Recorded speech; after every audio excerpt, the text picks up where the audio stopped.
work session, February 4th, 2019. And just do a verbal roll call. Diane? Diane Cruz, Mitch Parsons. Judy Casper, Deanna Hinton, Rick Mark. Jeannie Sprague, Nancy Oxenholm. Dick Anderson? Ron Chandler. And good. All right. And we did real well last work session in keeping it under 2 hours.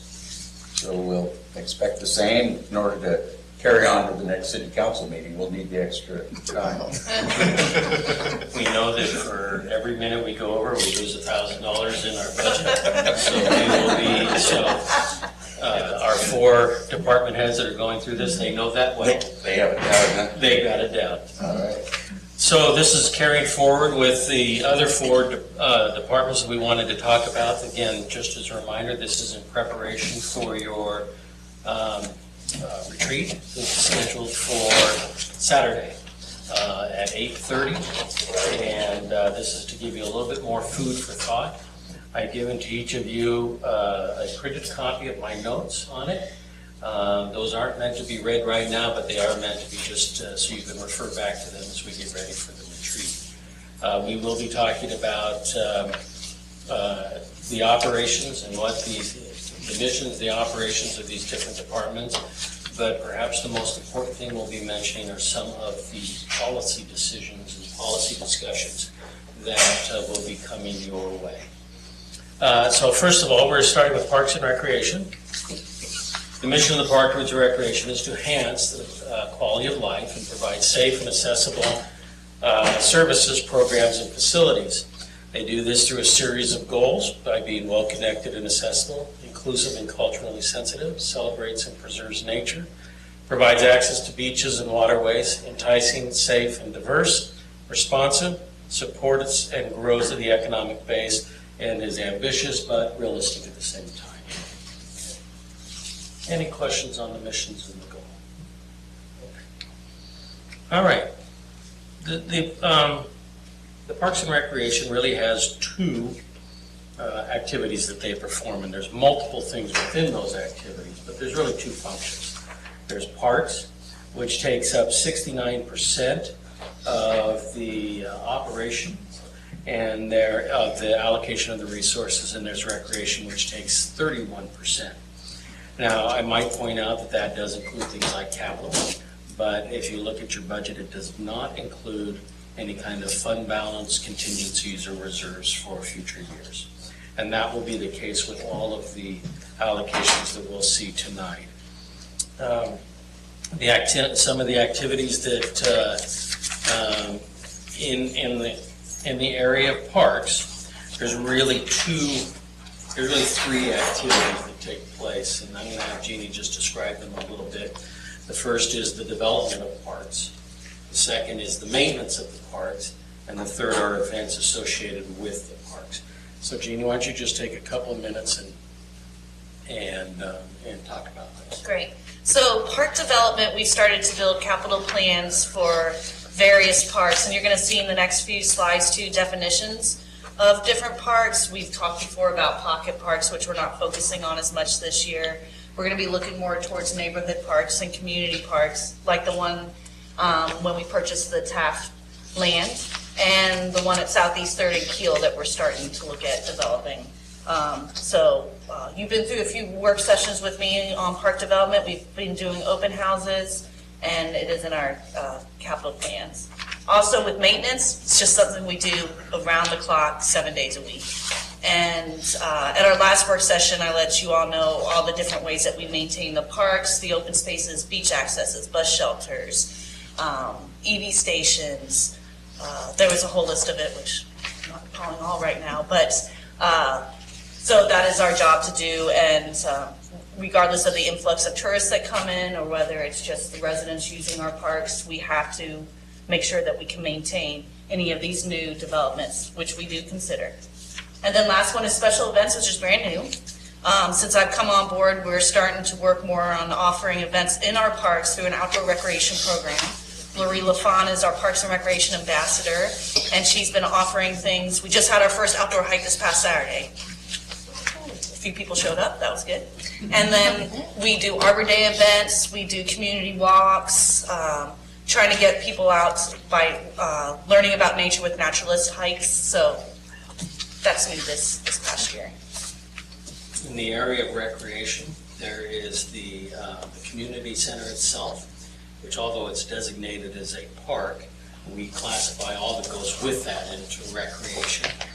And so there is the maintenance of that facility, and then there are the programs that are offered through that facility. Some programs are offered by the city itself. Others, we contract those through service providers. And so, again, Jean, why don't you just touch base really quick on these, and then we'll go into how we measure success. So on the recreation side, we have different ways that we help patrons, visitors, anyone coming into our community center. We're also now doing citywide recreation though, so that means that's inclusive of our special events and any of our parks, events that we do in partnership with other nonprofits and groups in the city. But centering just on the community center right now, we do memberships, which you'll be seeing here in a few minutes. We do drop-in, so if someone wants to come in, tourists, let's say, and just get in a quick swim or work out in the fitness area, they can do that. And we also do enrollment. So enrollment are all the fun guide activities, which is our after-school program, it's our camps, it's any of the registered classes like yoga, Pilates. We also do partnerships like Mr. Chandler was saying. We house a lot of them at our site. Meals on Wheels, ARP, Pickleball, Senior Center. And then we also do offer special events right at the community center site too, like Touch a Truck, Valentine's Day Dance, Daddy-Daughter Dance, ones like that. We are only closed 2 days a year, Thanksgiving and Christmas. Now, the way we measure success, I don't want to go to that one yet. The way we measure success for the parks is really three things. Parks is actually a very difficult thing to measure success, other than by, there's three ways, and they seem to all fit within that. And the first is by standards of development. Now, there are national standards that are generally accepted, and there's Oregonian standards that are generally accepted, and there are Lincoln City standards that are contained in this document, which was adopted by the City Council about a little over 2 years ago.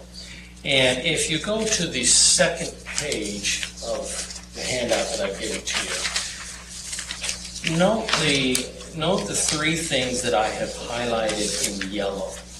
Because what these really reflect are the priorities that the City Council has established over the last couple of years. If you look at the top, on the top left, the yellow box, it says mini pocket parks.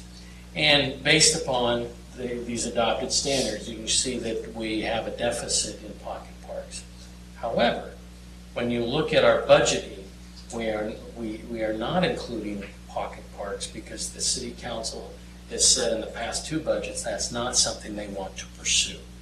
So even though it shows a deficiency in what would be a generally accepted standard or measurement, that is not something we are pursuing. The next one down is neighborhood parks.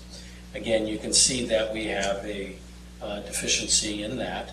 But that reflects, actually, the reason I highlighted that reflects where the city's priorities actually are at this point, which is the development right now of 2 neighborhood parks that have been identified in this master plan. The park down in Taft and the park at between 3rd and Keel. We've been calling it the Keel. I kind of like the southeast 3rd park better. They're both a little bit dependent upon each other. The Keel Park probably will not go forward as the Taft Park goes forward. If the Taft Park gets delayed, then the Keel Park can go forward. It's difficult to do both of them at the same time. Although I might say they are entirely different kinds of parks.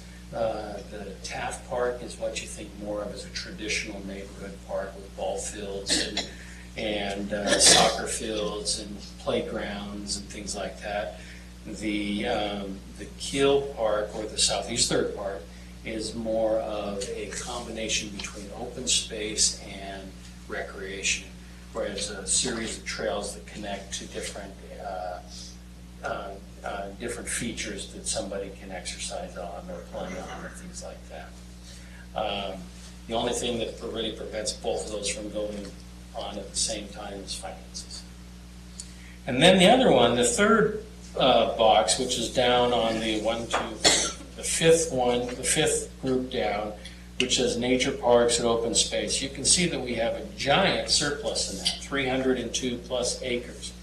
That also reflects a policy decision the City Council made a few years ago, which was to acquire open space. And so under previous city councils and previous administration, the city acquired a lot of open space. And so you can see that what you have in here does really reflect the policies that the city has had over the last few years and currently has. Mr. Chandler? Yes. The great thing about building neighborhood parks too, if you want to look at that, the acreage size, it also houses all the amenities that we would have in a mini park or a pocket park anyways at a larger size and more of an impact to the community if you look across the demographics there. So it would have, like Ron was saying, ball fields or whatever the public decides to have at that park. The other two measures of success that we use for parks is attendance at outdoor recreation events. Those are new, so we don't have a lot of data on that. Jeannie will be collecting and will be supplying as part of her reports. And then the other one, which is fairly new to us, as well as customer satisfaction surveys. As both events in the parks and at the community center and things like that take place, Jeannie is working on implementing some customer satisfaction surveys so we get a sense of what people do, or what people think. The other one is just anecdotally, from what you hear, from what we hear. That's not a really great quantitative measure, but it often does give a sense of where we are. Okay. Now, recreation, we do have a few more statistics on this. We look at, and you can follow along, they're a little bit easier to see on these pages. We have several indicators, and we did adjust the graph, so hopefully they're a little bit more telling. And I just wanted to briefly explain a little bit of what these are. Membership sales, that includes both the sales of a membership in the community center and participation in class. So you can see we're a little bit on an uptick since 2014. If you go down to this section, that is just the community center membership. And interesting on that, we're a slight downtick, but over the last 5 years, it has held pretty steady in the memberships. The Rec Kids is a very fascinating one up in the top corner. And that has seen a pretty significant increase over the last 5 years. This one to me has been a rather interesting one to observe and to look at, because I do believe it reflects a little bit of a lack of programming for children outside of the city and outside of the school district. Drop-ins, you can see that we were on a slight downtick on that. We've gone from a little above 28,000 down to just under 29,000. Those are people that just come in, pay the fee to come in and spend the day with us. And then enrollments are the enrollments in the various classes that take place. I'm sorry. Oh, go ahead. I was surprised at the large number of drop-ins. And do we know? I'm sure we must know if those are local or out of town. We can I am going to turn that to Yep. Jeannie to answer We that can look that up, question. Counselor. And I wanted to explain why the POS drop-ins have gone down also. If you'll notice, our membership sales have gone up, which means people that were just dropping in to do one quick visit have bought memberships now. Also, youth do not do drop-in. We don't have drop-in for youth, and we've expanded our youth program a lot. So there's more youth activities, and those are under enrollments. And also we're doing some free youth activities like the Teen Space we're starting to do. So that is why we hope someday to have youth drop-ins.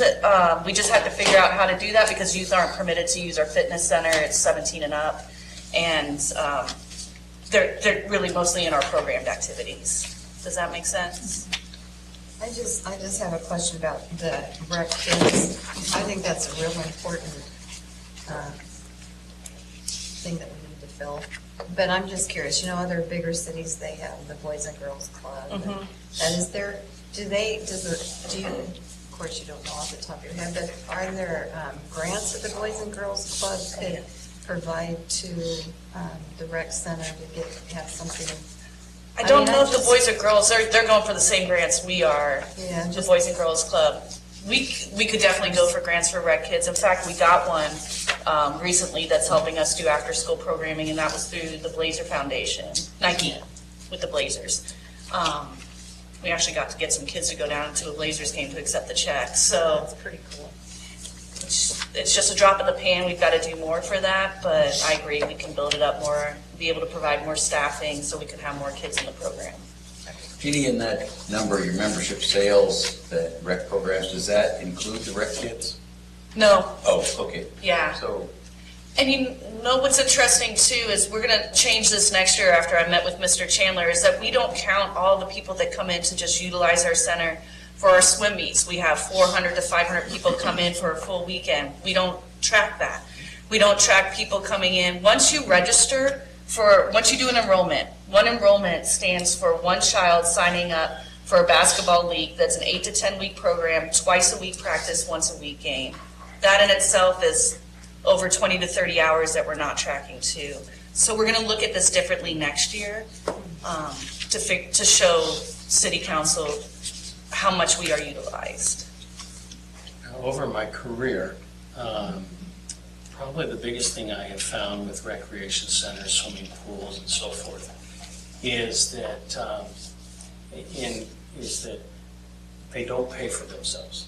That's a given. They don't pay for themselves. But the policy question usually comes about as to at what level should they pay for themselves? Should it be 30%? Should it be 50%? Should it be 60%? What should that be? That is important because that often determines what charges are going to be done for the different programs, what charges should be done for just the drop-in entrance and so forth. And so for me, that's always kind of the biggest policy question. I think, if I recall the last statistic I had, we were sitting somewhere around 43 to 45%. Prior to Jeannie coming on, Gail and I had talked about a good goal is about 50%. Do you have any other data for any other coastal community centers? I don't. Because you get that. Does that membership sales, CC and rec programs, does that include departments, our own departments paying into that? Yes, it includes anyone that has a membership card through our community center. So there's 2,500 enrolled people, Right. but 1,400 enrollments. Oh, I'm sorry. So the community center membership, this is where it gets a little bit confusing, which I hope to clean up next year. The community center membership is just a membership, like a 3-month pass, a yearly pass, to utilize the facility, the pool, the fitness center. Sure. Membership sales are, if you get a 10 punch pass for yoga, if you get our 10 punch pass for Pilates, if you buy the 12 So one person training can be series. counted. Yes, right. So one person could have 4 or 5 passes under the membership sales, not under the community center membership. I have this, Riley's here now, and for the record, you probably ought to say its Oh, name. Riley because Hoagland? Kathy's not here, so she's gonna take it off. Who's that voice? and Richard Appicello joined us. Way over there. So you have 3 numbers representing the same thing. Community center memberships, enrollments, and membership sales are 3 numbers. No, enrollments are, Individual. so rec programs, we could take that off. We just meant the passes for Beth Towers' personal training or for the Pilates. We just call those recreation programs. The enrollments are for kids signing up in our youth league. So to read this is membership, community center membership is $16.27, but then in addition to the difference between that and membership sales are all the other punch passes, yoga programs, Right, so it's about 800. and still none of that includes all the kids that are associated. Exactly. Right. So, right, we have 1,600 members and about 800 extra passes on top of that, or our training classes or Pilates or punch passes like that. But you also have a lot of people that go in there just to utilize the Wi-Fi. Right, I mean, the whenever lobby. there's the lobby, you have Yeah. a lot of in and out there. Yeah. We're starting to do a system that we just started this past year after I met with Mr. Chandler, where we do a no-pay adult and no-pay youth through our POS system. So my front desk staff will now, if there's somebody come in, they always have to sign in if they're in our building. So for legality and liability, they sign in and then we do a no charge. So that'll start showing. You call them lobbyists. And we're working on trying to quantify Wi-Fi users and, right, associated with this and the library bowl. Yes, sir. Hey, could I take you back to the park side? I noticed in these charts, we don't seem to count schools as facilities. You know, their ballparks and their Right. playgrounds and everything else. Is there a reason for that? I think it's just that this data was studied and funded by the Oregon Parks and Recreation Association, so they don't include school facilities in that. So it's not that we don't and can't. Right. So we have a relationship positive with the school district where we can utilize. Right, and we do. I mean, we have a MOU with them where we utilize their fields and they utilize our pool for their swim club, so. So I'm wondering how that would change things, you know, That's true. significantly here, Yeah. because certainly I don't know if those are mini parks, but, Yeah. No, those you are know, mini parks. even neighborhood, you know, and then, you know, back then over on this other one of courts and, I noticed they don't like pickleball courts, I guess, on the list anymore. Must be an old list. It is an old list. We've got pickleball courts. You bet we do. Yes. No, you've got a very valid point. I think next time we'll put in what the other facilities are in town that we partner with. Mr. Mayor, I do think before Jeannie jumps into that, I need to go back and check through the data on this just to make sure. Make sure we don't, okay. But I would like to know, if we don't have a revolving door relationship with the school district, I'd want to know that. Okay, thank you. We have a pretty solid one with them right Yeah. now, and we're finalizing the MOU with the superintendent and Nick Lupo. They need our pool. Were you also at one time thinking of a change of name? Is this rec center versus community center? We talked about that, but we haven't made that change. Although I must say, if you go back, that's kind of what we're calling it. Yeah. So I don't know that we officially did it, but we're just calling it Parks and Recreation. So I'm just wondering again of our guests in town, tourists, if they equate community center with all the facilities that are there, unless they stumble onto it. Yeah, we're trying to brand it that way for sure. Yeah. Oh, the other note I have, you know, 2 days a year closed, except for the week plus during Labor Day. Oh, you are correct. Oh, man, you're good. That was, but we try to keep parts of the building open. So hey, there we go. We try to keep the fitness center open. This year we could not though because we did a complete revamp. But that was, yes. So 2 days and 1 week. Thank you. But you do the Christmas meal there, so it's not closed. That's right, we do. I mean, Thank you, that's- Nancy. Yes, we do. Couldn't let her get away with just one now. Counselor Holden helped with that this year. That's fine. Great. Thank you for the graphics. I think it does represent the change.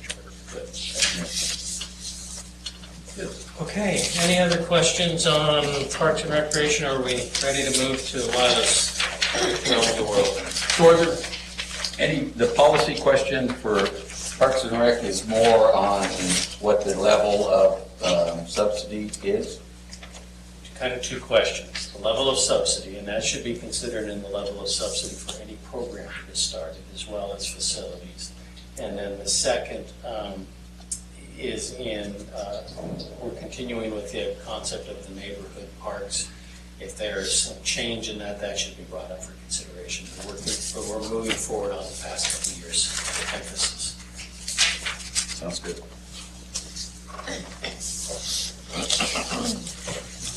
Thank you. Thank you.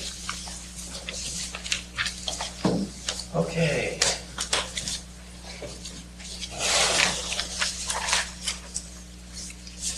Public Works. The mission of Public Works is to provide essential services to the citizens of Lincoln City in a prompt, courteous, safe, efficient, and cost-effective manner. Public Works, through its dedicated employees, tries to plan, design, build, maintain, and operate public infrastructure in a manner that respects the environment and the ability of government to adequately preserve these assets for succeeding generations. The vision is to be a well-respected organization that is considered a model public works department. To achieve this, we will provide superior municipal services through teamwork, professionalism, and hard work while offering innovative solutions to resolve challenges. Now that, challenges, thank you. Now that really had, all of that said, there are really 4 goals that we think lead us to accomplishing the mission and the vision. And the first is to know where each of our assets is located and in what conditions they are in. Now, now you might think that is really, I mean, you might look at that and go, really? But I can tell you, knowing where all of the water lines, all of the sewer lines, all of the storm drain lines, all of the manholes, all of the valve boxes, all of those things, it is a major challenge. And especially given the fact that they all date back decades. And so it's a wonderful challenge. To maintain each of our assets to be in the best possible working condition as possible. To plan for future projects that enables the city to improve safety and accessibility. To develop, support, and retain an exceptionally qualified, healthy, well-trained, and diverse workforce. So those are the goals. Now, in the area, any questions on the mission and goals before we really get into the nuts and bolts? Okay. These are the activities that are performed by the Public Works. There's the production and distribution of water. And there's a lot that goes into it, but that is, in essence, what the water department does. It's the production and distribution of water. The second is and that accounts for 25% of this year's allocation of resources. I want to point out again, this includes operations and capital. It does not include fund balance, does not include reserves for future years. So this will fluctuate from year to year, especially as capital is assigned to different areas. So 25% goes to the production and distribution of water. The collection and treatment of wastewater accounts for 39% of the allocation of the resources. And the construction and maintenance of streets and storm drains accounts for 29%. That one in particular is really a reflection of the policy the city has had over the last few years, where we have significantly increased our investment in the street maintenance and the street improvements. Before that, it was lower than 29%. You also then have vehicle maintenance, which is responsible for the maintenance of all the city's vehicles, which accounts for 3%.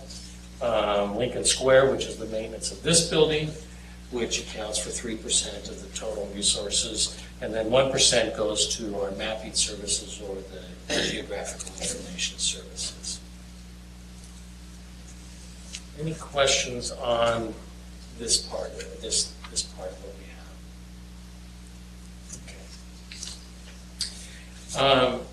When I looked at all of these to try to create the measures of success, tried to see if I could come up with some that were that across the board. And that didn't actually work out as easily. So the measures of success for clean water is meeting or exceeding the state and federal standards. Efficient production and treatment of water, environmentally protective, sustainable, and cost-effective. Now, if you'll go to this sheet, again, the production and treatment of,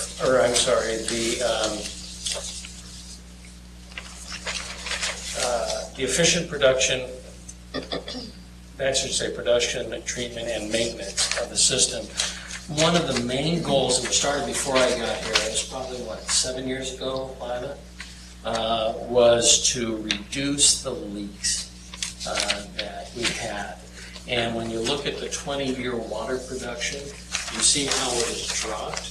That's a reflection of the leak detection and repair program that the Public Works has aggressively been pursuing over the last 6 to 7 years. And it has been highly successful in their operation. I'm going to have Lana just take a few minutes to talk a little bit about that. Yes, we were able to purchase $50,000 in leak detection equipment, and so we've been using that over the past 7 years, and you can hear just the smallest leaks, and so it's allowed us to replace lines, the one on West Douglas Lake Road recently, and then we had another section in that same location, and so that was one of our biggest leaks, and so we were able to do a capital improvement project and fix that. And then we had one down on 32nd Street as well. So all of those are adding up to this reduction. And so we continually leak detect. This is a policy that in both the operations and in the budget, we will continue to pursue. These are the kind of things that if you neglect them, they come back to haunt you pretty quick. As soon as you fix one, there's another one. Yeah. In the area of wastewater collection, again, measurements we use are meeting or exceeding the state and federal wastewater collection requirements, reducing the cost for eliminating biosolids, reducing the amount of chemicals released back into the Schooner Creek, reducing the number of overflows and sewer spills, and this one is related to the overflows. And the other one is the reduce the amount of infiltration of groundwater into our collection systems. We have, over the last 3 years, I think it's been, we have applied the same techniques for detecting leaks in the water to detecting outflows in the sewer. Inflows into the sewer, where you're getting groundwater that's coming in, and you can see from this that we're seeing some success in this. Yes. Now, the area where that really has an impact is in what happens to the treatment plant. Essentially, if you're getting groundwater and you're treating clean water in your treatment plant and not sewage. So, Lila, why don't you just take a minute and talk a little bit about that? It's quite a savings with the water plant and the wastewater plant on mechanical, chemical, electricity, so it's quite a savings. And we just try and put that money back into fixing more leaks and more infiltration. So we're doing mechanical, so we don't even dig the lines up. We're actually able to put equipment in. And we have a company that comes in and does that for us. And so we TV the lines with our TV camera and clean them, and then that's how we find leaks. And we're also doing manholes, so we seal our manholes up too. So those are all infiltration. So if you want a riveting experience, come over to the treatment plant and watch the videos of the camera going down the sewage treatment pipes, or the sewage pipes. Everybody gets kind of excited when they see something that looks like an infiltration. It's like winning the lottery a little bit. Now, one thing we're not talking about today, because we've already given you a lot of this information, are the capital plans. We've given those to you before. In the area of streets, we really have two measurements that we use. The first is that 85% of the roads meet good or fair condition standards in the state pavement condition standards, and then implementing the projects that have been identified in the Lincoln City Walking and Biking Plan and the Lincoln City Transportation System Plan. So Lila, why don't you take a minute and just talk about the state pavement condition standards? Okay, and I might let Stephanie talk about that one a little bit. Sure. So the state, ODOT has a template so that everyone can be using the same criteria to evaluate, and it's pretty simple. It's just 3 categories, and so there's several pages of what category your streets fall into. We do have to report, we have state highways and major federal highways that the state wants reported conditions on. So some of our major collectors, West Devils Lake Road, Schooner Creek Road, 51st, those are also in the state reporting tables. So this year we reported our conditions to the state. The state is just a subset of all of our streets, but it is reflective of kind of how we balance our care of the highways and the state streets and our city streets. So we had about 85% in good or fair condition, and just a few that are in poor condition. And those are on our list. We've got some reasons why we haven't repaired those yet. But for the most part, this also doesn't count gravel roads. We have 5 miles of gravel roads. Yeah, 5 miles of gravel roads, and we don't assess those conditions. We just maintain them as best possible. Is 85% kind of a standard to shoot for, or that's just this number that we happen to have? It's just a number that we happen to have.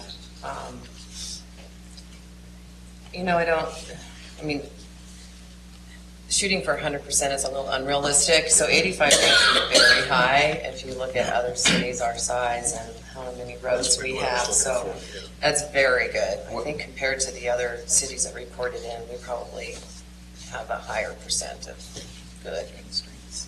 What are the 3 categories? Good, fair, and? Poor. And No, wait. Poor, yes, poor, fair, and good. And then what is the breakdown of the 85% to good and fair?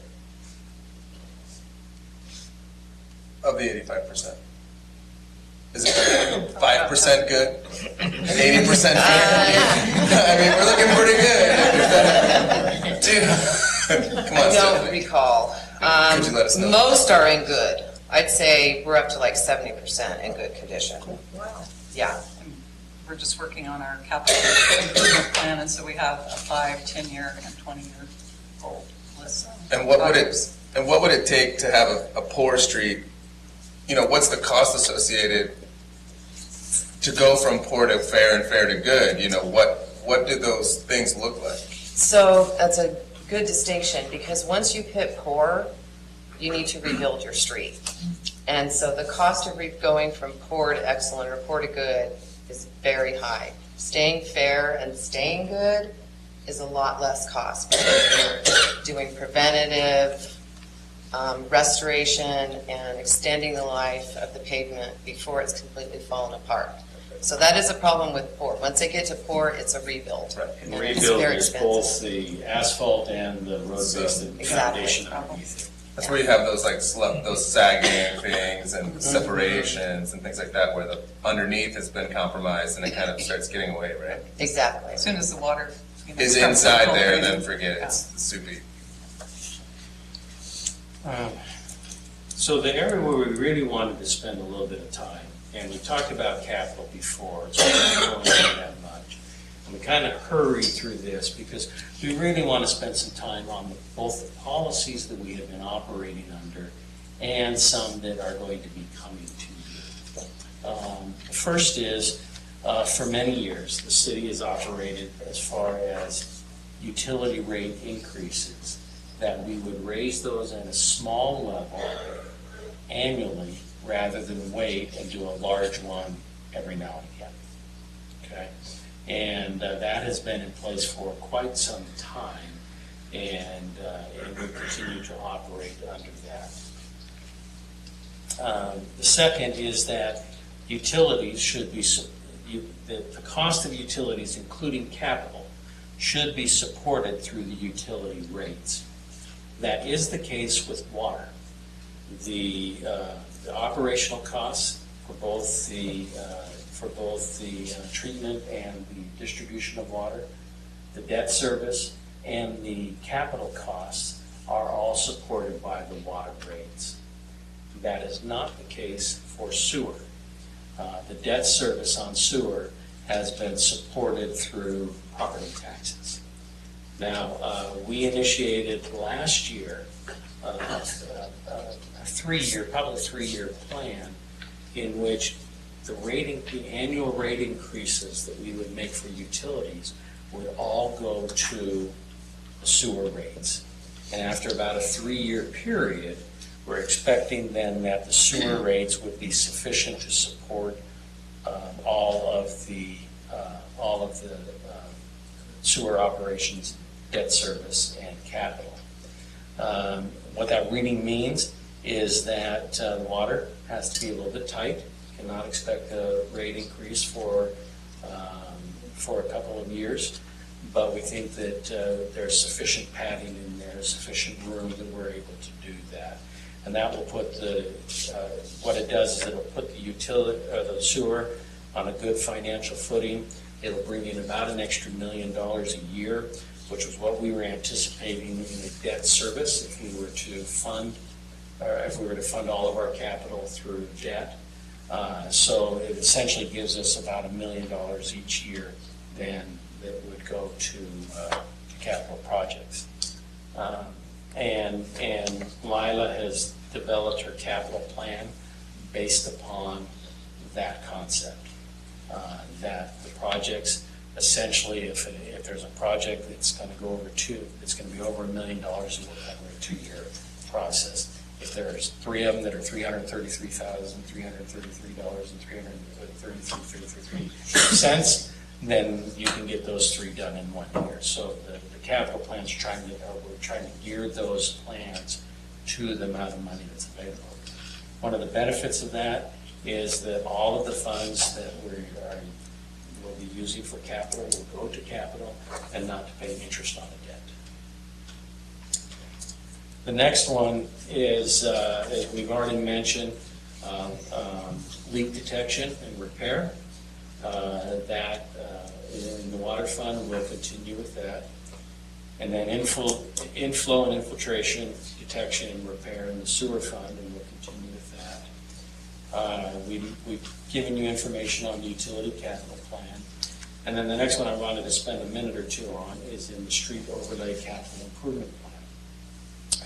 3-4 years ago, I think it was 4 years ago, it was my first budget.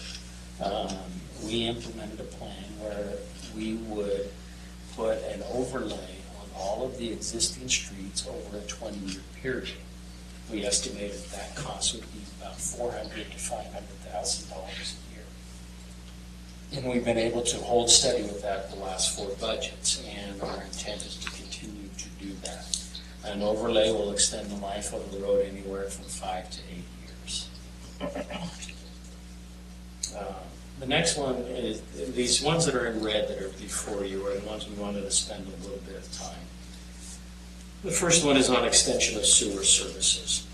One of the goals that we have had in the past, and continues to be a goal, is that all areas of the city will be served by sewer. That is coupled with another goal, and that's that we will extend the sewer through improvement districts. Now, those have generally taken place when somebody's sewer septic system fails. And then anybody in the surrounding area that is on a septic system, we will extend the sewer. We then have a policy where we require them over time, at a certain given time, where they have to hook up to our sewer. That's creating some difficulty that we hear fairly regularly from people who say, I have a septic system, why are you forcing us to hook into a sewer system when when our septic system is just fine.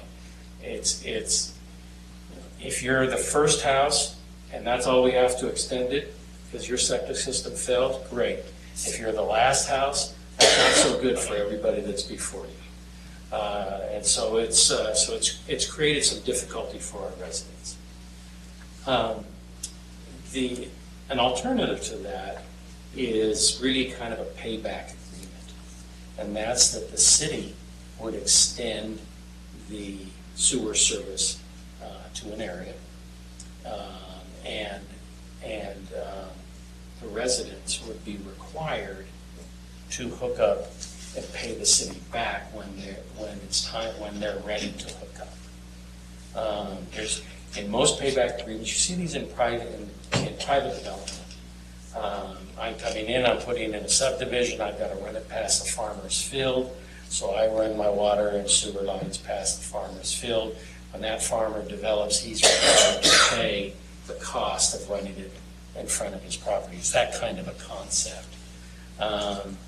The biggest factor in that is that it's very dependent on whether or not we have money. And it would require us to budget some each year in anticipation that might have to take place. At this point, we have not really calculated what that might be in a budget.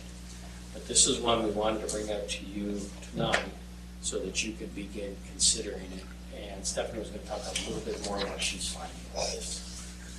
I just want to throw out some statistics. Currently in the city, we have 280 septic systems where they have a water account and they have a septic system. There's also several lots, at least 100 of various sizes, some just already developed, some already subdivided, some larger, that are not, that are further than 300 feet from a sewer. So we get a lot of people call about a lot, oh, it looks like a great spot, it's on, 13th and or something, and northeast, but there's no sewer. So we have a lot of pockets. The other thing to know is all of the areas that we are in that are unsewered right now are, because of topography, will be best served through pressure systems. There's just no way to put a new gravity system in that would entail $1 million+ pump station. Still very limited gravity only fed lots could be served that way. So we're in a case where the pressure lines in the street is not, is relatively inexpensive compared to then the pump systems and the connection fees that the property owners would need to come up with to connect. So I'm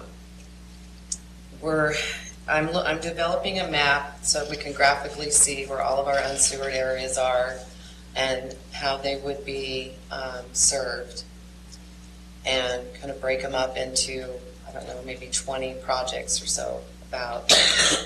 And so that's kind of what we're going to present to you, is to show you, here's the dilemma. The other issue, as Ron mentioned, was, here you've got this neighbor, everything's going fine, and then all of a sudden the city shows up and says, oh, you're going to have to start paying $60 a month. It just doesn't float well. It just has a lot of bad feelings that people don't like to all of a sudden be told they're going to need to start making a payment that they weren't planning on making. So this way, if we have this long plan, people can know, all right, in X year, your area is going to be sewered. People can start planning for that and know. The other thing that's going on right now, as we speak, in fact, last week, I think we approved 2 more houses with septics because they were not in, sewerable area. So we're sort of losing the battle here too, because we're building more septic systems, brand new ones, every day or every week or regularly, because those are the lots that are undeveloped. And generally, those run 20,000. That's Those people, if you have an older system, looking into the sewers are attractive because you're going to replace your septic. assume, getting it brand new. Exactly. Very- Are these 280 septic properties, are they kind of clustered in chunks, or are they sort of? Most of them are north of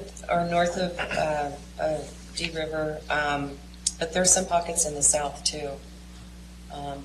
What it is when we incorporated, reformed the local improvement district, a big citywide, and so everything that was incorporated at that time pretty much was sewered. Then when we annexed some of the county properties, those tend to be the ones around the lake, or just, like 36 Drive, for example. Those were the ones that weren't part of the original local improvement district. So that's how we ended up with those pockets of unsewered areas, so close, in town. Some of them are just right. There's a ridge in northeast. Orr Street has a sewer in it, but most people east of Orr, especially there's just a whole, probably 30 lots that no one developer wants to come up with the money to, to even form their own reimbursement district, because it's still money. The low sewers are still a cost that extending that sewer can deter very much, and I've seen it, just deter from development. It's just the last thing the big piece of funding that they can't, that doesn't pencil out for their project, so. The next, any other questions on that? And I'll tell you what we're going to do, how these are all going to be coming to you when we get to the end. The next item is on road construction, new road construction. So as we looked at sewer systems, the next obvious step in that is road construction, because we've been operating under the same policy. For the first time a road is built, that cost is borne by either a developer or the people that are living around that road, if it's living on a dirt road or just a gravel road. And so the question then became, should we also consider whether our policy on how we extend paved roads? So these are existing roads that are gravel. When do we pave them? For counselors that have been here the last couple of years, we've had over both the last couple of years a request to extend or to pave Bard Road. There's some merit in doing that. However, that would be completely opposite of our policy. Yet there's so few houses on it, the cost to be borne by the individual lot owners would be very, very heavy. So at the same time that we're considering the extension of sewer services, we also thought we ought to bring up the extension of how we determine when we pave roads. And interestingly enough, there has been expressed to me by a few people that have said, I don't want the road to be paved. Even if the city's willing to do it, I don't want it to be paved. And they have some very valid reasons for that. So. In addition to the sewer map, are you planning on doing a new construction map? And then could you show us where those two things overlay each other? Sure. Done that way. Because, also with specificity to the density of homes in those areas to see, whatever, if it's collector or whatever, those things could be as to the point of 4 property owners versus whatever on, southeast, whatever that road is by the home. That's gravel. I don't know. Yeah. Related to that is also traffic calming features. This has been something we've had a significant discussion on. We have some funds that we put in this year's budget that we're moving towards. Traffic calming features can be a variety of things. They can be bulb outs in wide roads. The bulb out is when the curb comes out and just sticks out. They can be, interesting enough, they can be an unpaved road. Pothole-filled road is a very, very traffic-slowing feature.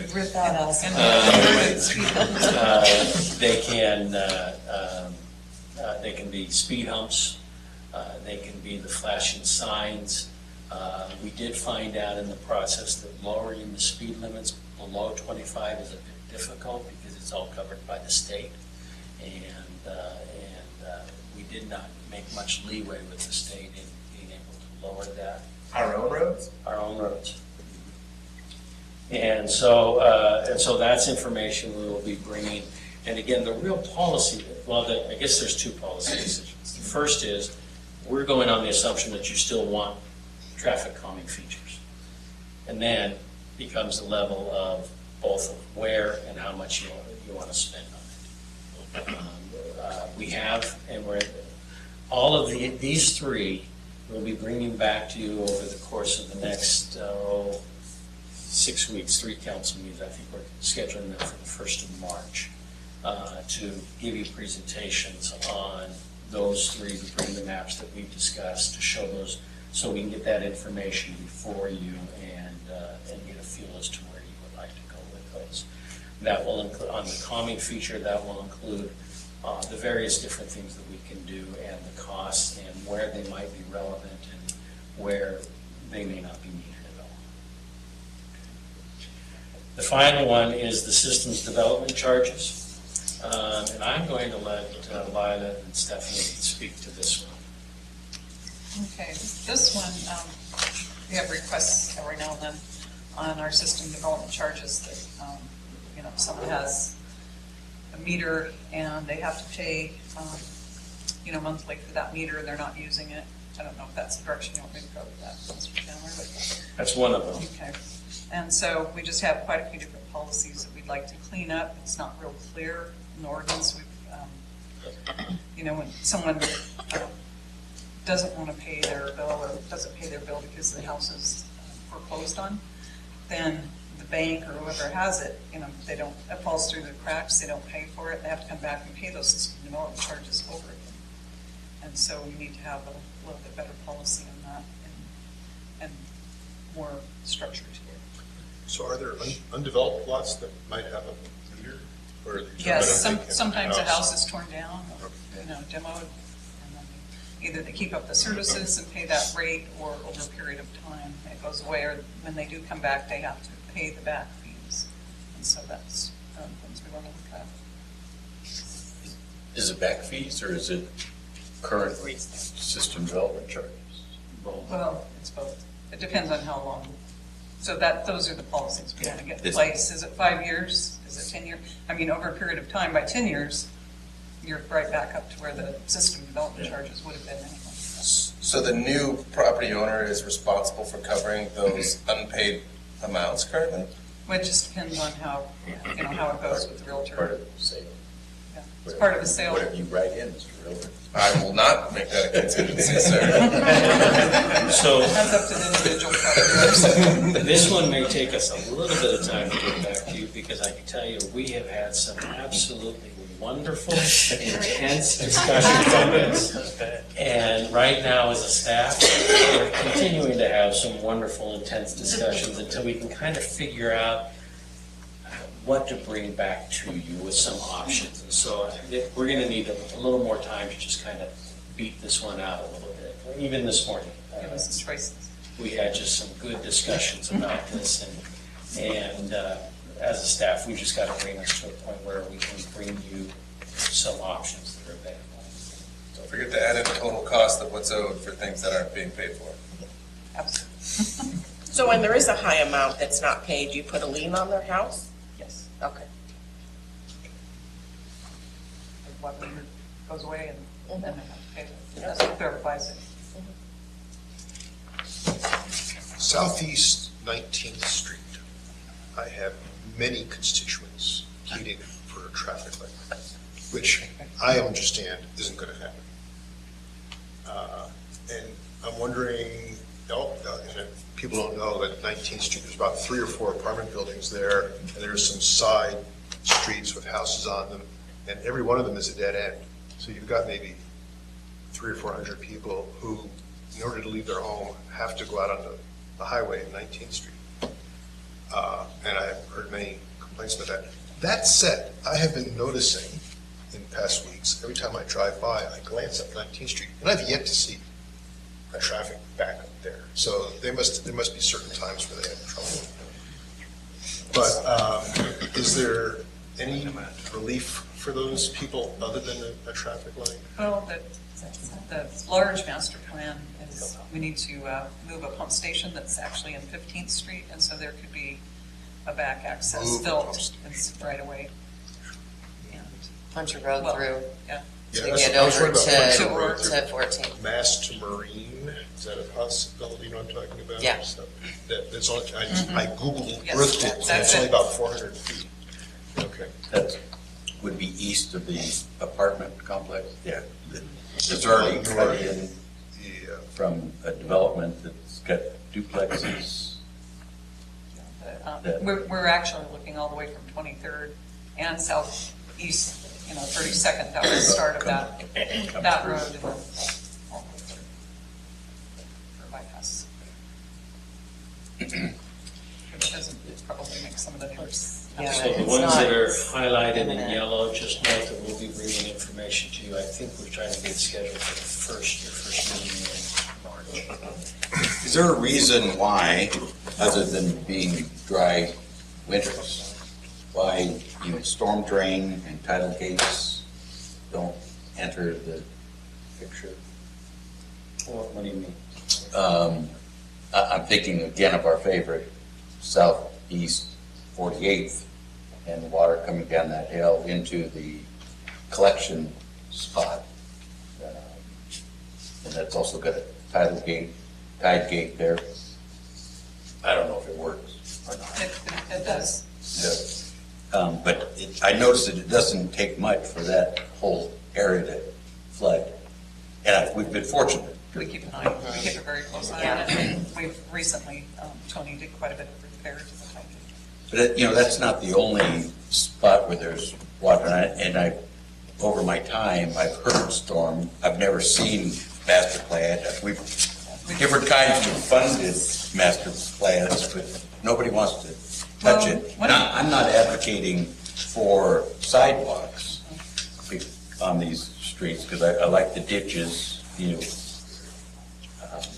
we've used that. But where do we put the water? And that, I just see it as it seems that we ignore it. One of the things we do actually is when we see a problem, we create a project and fix it. So we did that in Rhodes End. Yeah. When they annexed in, and we have another one out there that we're looking at. Because I would rather be ahead of the game, though, because if we're going to be budgeting something, and if there's known areas that are a problem, why wouldn't we at least have it on it? It is interesting to know that with all of the streets, the water, the sewer, we have a dedicated revenue source. We do not for the storm drain. And so the storm drains are generally get done with street projects. Or if there's a storm drain project, we try to add streets to it.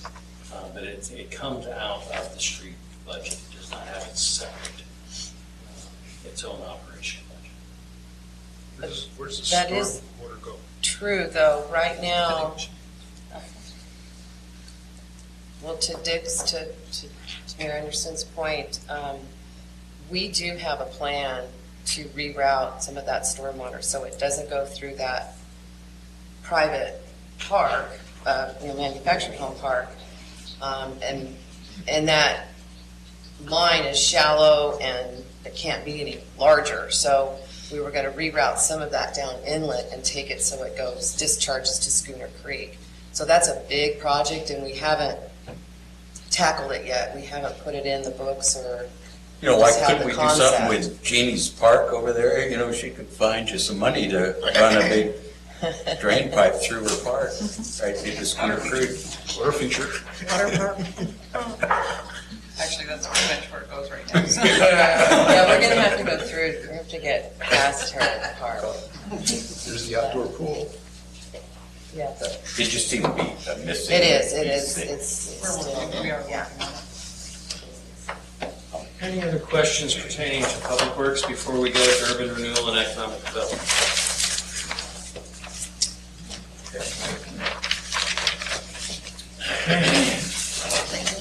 Thank you.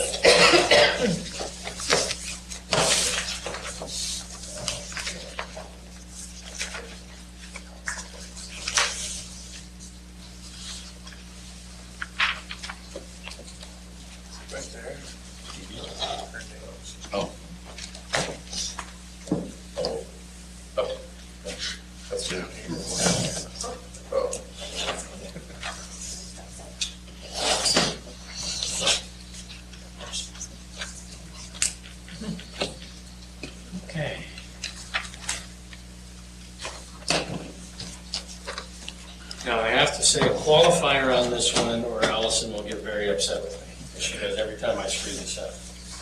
Urban renewal and the economic development, or the city, are two separate entities. We are going to speak of them as the bigger one today. Okay? But they are two separate entities, both in their operation, in their financing, and in their accounting. But we are going to speak about them as one. She's very quick to remind me.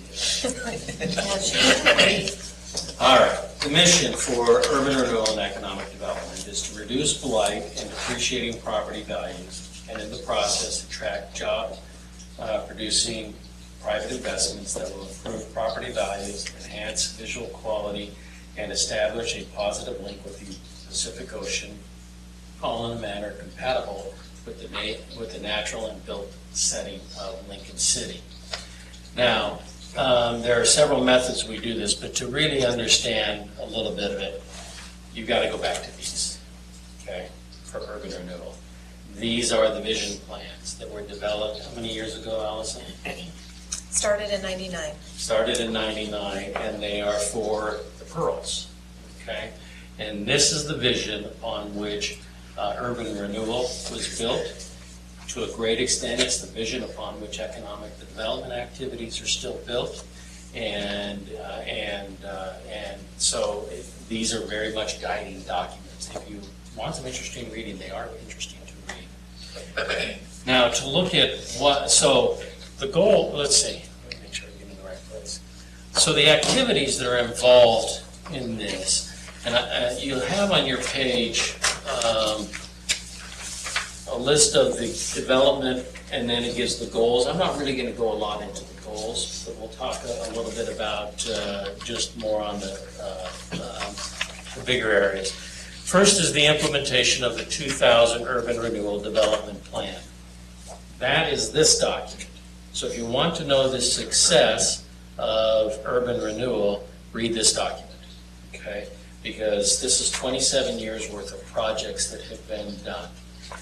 We're going to be updating that in the not-too-distant future to account for the projects that you guys have been involved with, such as the undergrounding of the utility lines, the Schooner Point turnout, realignment of jetty, and so forth.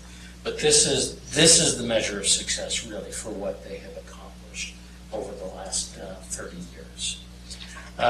Second is the management of public property leases. The city owns quite a number of pieces of property. Many of them are developed. For example, we have a lease with McKay's because we own the McKay's store. We own the land that's underneath Moe's. We own the glass studio. We own the cultural center. These are all properties in which we have leases, and economic development and urban renewal manage those leases. Also, the development of private property. Now, I want to point out that development of private property is twofold. It is both the development of private property for commercial and the development of private property for workforce and mixed-use housing. Okay. Let me jump back to public property. I mentioned leases, but I also need to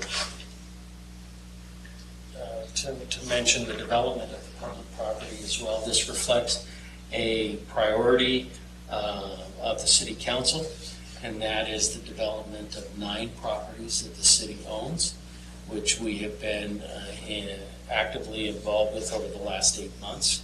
And those are combinations of housing, mixed-use developments, and exclusively commercial developments. The next item is the destination development. That's for visitors attraction. We're seeing a lot of that, especially coming through grant programs or through the toolbox programs, loan programs to assist businesses. The next item is the business retention, expansion, and I should add attraction for new businesses. And then long-range planning, which includes looking at new urban renewal development areas and our toolbox development and redevelopment projects. So, Allison, why don't you just take a moment and touch on any of the things in here that you want to touch on that needs further explanation? I don't think there is anything really. I want to mention though, all those documents that Mr. Chandler references are online. So you can download PDFs and search if you want, or if you do want a hard copy, I'm happy to print those. Are there any questions about that? You know, I guess mine is only the use of the words. You know, when I implement, you know, kind of puzzles me. It's really finish, isn't it? The, you know, final years of, because, and the other was the, under the property, develop private property.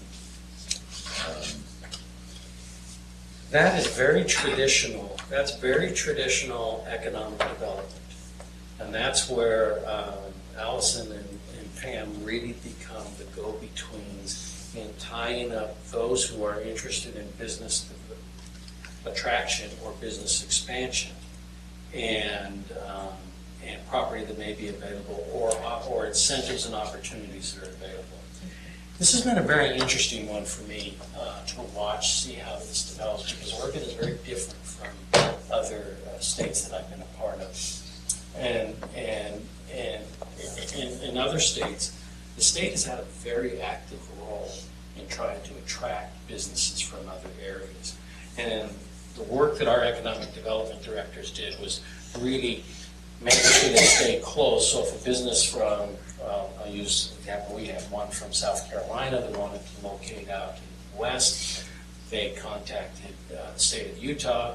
We were in tight with them, we worked with them. They eventually located in the city where I worked. Oregon has much more of a homegrown economic development.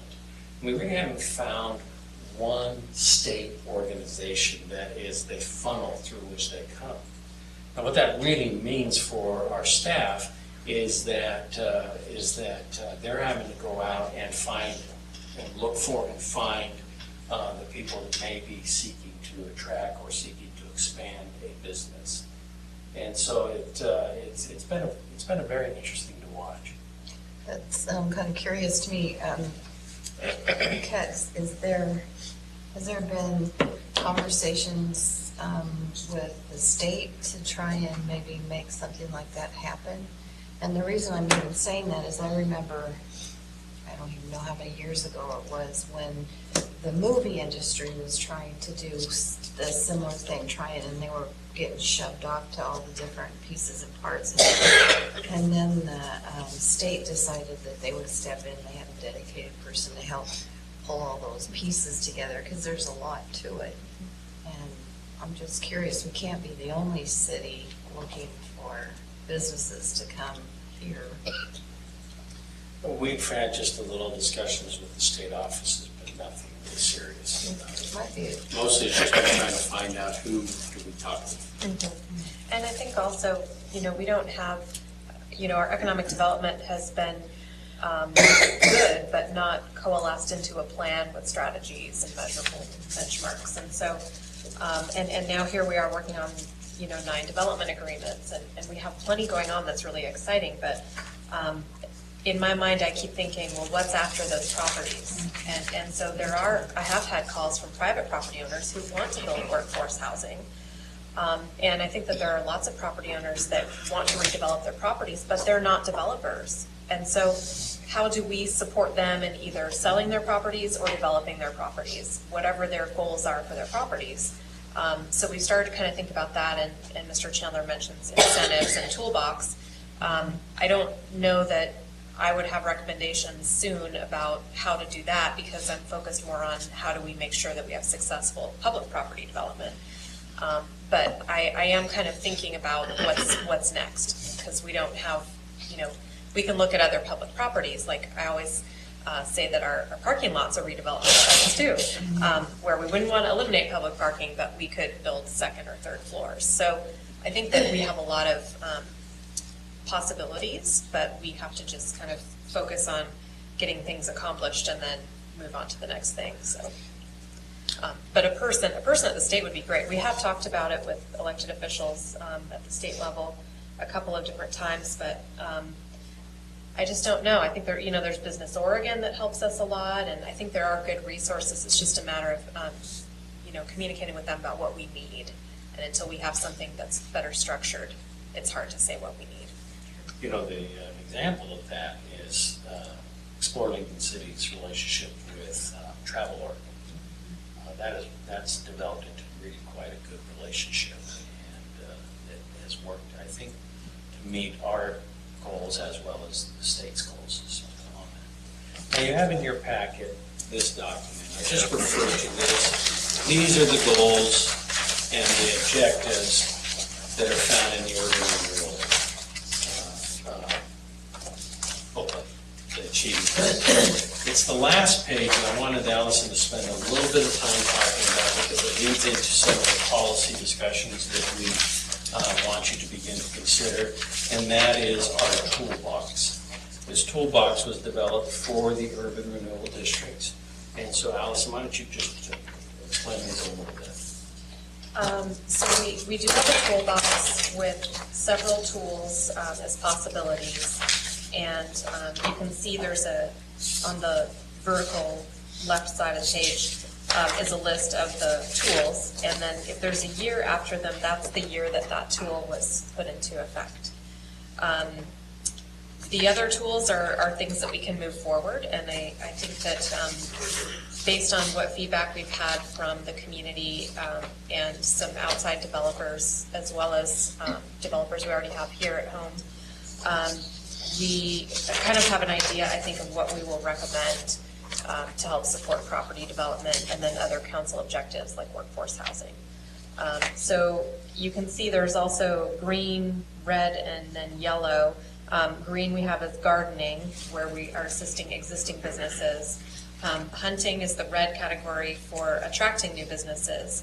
And then gardening or hunting, where there's a list of tools in the yellow section that those tools could be used for either a new business coming in or an existing business. So, and generally smaller towns have better luck with gardening than they do with hunting.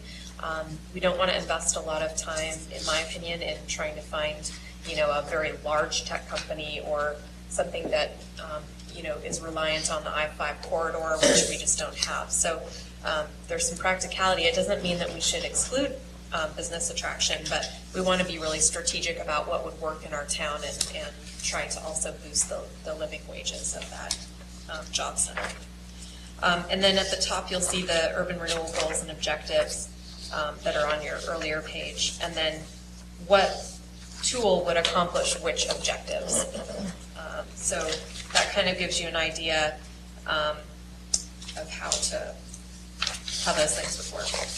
Now, it's this section of the tools that's the real significant one that we want to draw your attention to. Because right now, this is limited to the urban renewal district. That's mostly all up and down Highway 101. That district is soon coming to an end. And so one of the policy discussions that we want to have with you is expanding to use these tools or the toolbox to areas outside of the district. Now that means that it could still be along 101 even after the district ends, or it could be outside of the existing.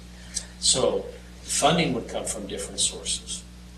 Funding through districts come through the district taxes. These other incentives would come through generally your general fund. But one of the policy things that we would like for you to consider is expanding this toolbox to be used in areas outside of the urban renewal districts. How many of these tools have been used? We have, urban renewal has 5 tools. How often? Yeah. Well, I think quite a bit for a small town and for how many properties and businesses we have in the district. Do you have a number of businesses in your district? I don't, off Do you the know, top of do my you have head, but I a, can do you have find a out. number of businesses that have used Well, the tool? no, we have, I think it's $1.8 million for facade improvement that have gone out and come back in. So just the facade improvement loan itself, which is 0% interest payable over 10 years for property owners, that was funded with a $1 million bond, and that has gone out almost 2 times. So I think that has been successful. Was the Bijou part of that one? Was that one of the ones? Yes. And the reason I hesitate is because in the past, we hadn't been talking about who actually has a loan. But the Bijou, I know because they won an award. Right. They're fine with That's- that. So, They talk about it. yes. So it would be cool to see how many businesses are part of it or would be considered part of it Sure. I know it's been over 40 loans, and that's been, since '88. since 99. Oh, Or 2000, I think. Yeah, so 19 years, over 40 loans. is there anything that you feel that other tools that aren't in here? Do you have things that you would like to see that maybe aren't? They're in here. They The ones that I would like to see are in here. They are? Yes. These just have The gray ones haven't been approved? well, they're not all approved. Yeah, the bolded ones that have, Date. the bolded ones that have dates are the ones that are there now, and then the other ones on the list are No. Wish list. available for your approval to move forward as a tool. No. So this is both an expansion of the tools and an expansion where the tools can be used. So, for example, we talk about workforce housing loan, or when we started the facade improvement loan program, we included residential, and we had a couple of homes, but they were not really workforce homes, and so we stopped doing residential loans. But I think that one of the recommendations I would probably make is to include residential. If it's, I haven't really flushed out the details, but for example, if it's a house that is at or below the median sales price, or not more than 3 bedrooms, or, they're not an ocean view property, there are different ways that we can structure a program so that it really gets at the workforce segment. Could SDC charges be put in this? SDC charges are not generally anything that we would waive. We have deferred them. For example, with the child care facility, the Early Learning Center, Samaritan Early Learning Center, we deferred them until the use changes. So it is kind of like a waiver, but if it does change, and which child care is a council goal or has been in the past, then I think deferring is good, but waiving, we need to. Through the urban renewal or through the economic toolkit, that we would use that to defer, or we as the city would defer separate? You could create a tool for the city or for the urban renewal agency that allowed a development to defer. Just hearing from builders that the SDC charges are preventing them from doing things, if we're trying to encourage Yes. that to happen, how could we apply something there to facilitate that? Just that way, you could Right. create the tool. Right. You'd want to be careful, obviously, about if someone says this is a workforce home, Right. what guarantee do we have a deed restriction that says for 10, 20, however many, policy, you want to set the policy? Right. Yeah. That'd be cool. Well, when we bring this up, there's really 2 things to consider. The first is whether or not you want to do it or not. That's the first one, and that decision should be made independent of money. Do you think this would be a successful? Has it been successful? Is it a good thing? Do you think it will be a good thing for the city? The second decision becomes at what level of funding and where do those funds come from? That really becomes a budgetary discussion as you look at all of the resources that are available and where they all get distributed. Is there opportunity to develop, this is the wish list of economic toolkit, and then provide that to business owners and have them, just if they care to respond back? Is there a format for them to provide input or feedback? Yes, we actually, this toolkit is based on feedback through the chamber. And we had a summer intern several years ago that did surveys out to chamber members and business interviews. And so that feedback went into developing this toolkit, as did conversations with other cities and with the state to figure out what are other people doing that's effective. How do we let them know? How do we let businesses know? Well, you're looking at it. Let's see, in the past, when we have, we did a substantial amendment to our urban renewal plan, which meant that we brought in some properties. And so when we brought in those new properties, we sent every business and property owner in the district a notice that said, hi, these tools are available, whether you own the property or you own the business. These are the tools that you can take advantage of. And we did have a few phone calls and loans because of that. And it is time for us to do that again. We're planning to do that in conjunction with the VCC about their grant program, so that people who are interested in doing a VCC grant can also understand that they can do facade improvement or have some design services to help prep them for that VCC grant. And then we also, when we do a mailer, which we've done 2 in the past, we would also include information from our Small Business Development Center, so that businesses and property owners are understanding the full local gamut of services. I'd just like to suggest that I've just learned this recently, that not all businesses are chamber members or BAMA members, Right. but they're just kind of loosely out there because they're retail businesses and can't. Yes. So that's We just- get them from the business occupation tax permit and then Okay. water billings. Okay, so it's broader than We use the just- city information and data to get the full list. Okay, and I kind of be interested in talking about each one of these and maybe how they fit into a category, like blight, for example, that's the first thing listed in the mission, depreciating property. It would just be kind of nice to know what we could do, like in chunks. Can we make a difference with blight? Can we, which one? Yeah, so if you look on the last page, you'll see the first goal is blight with the little excavator image. And so you'll see that to address blight, we suggest Okay. the following tools. So Downtown Manager, which we have, the Main Street Initiative tool, the Sign Change-Out Grant tool, Brownfield Assistance, and Infrastructure Partners, and Vacant Space Leasing. So those are the tools in the toolbox, which I do have and we'll bring to you when we talk about this more. I was looking at this, but I didn't notice it. Yeah, How old is your mission statement? 1988. Can we look Slightly at modified. that? Can we Yeah. look at that? Little chat. Yeah, is this, though it's labeled Lincoln City Economic Development, it feels it talks urban renewal. Or Right. vice versa. Well, does it? And that's my question. And I know you've indicated you're thinking out there right now, you've got 9 properties you're working on. But, buried in these tools, is it all on a short list that you would think if you were exclusively an economic development department, 100%, are all the tools here that you need for that job? I guess thinking there's going to be a gap here shortly, urban renewal finishes, and I understand that's the direction Ron's saying was think about moving these over into a city. So, I'm thinking which one of these really would, or a few of these would enhance that outreach of economic development.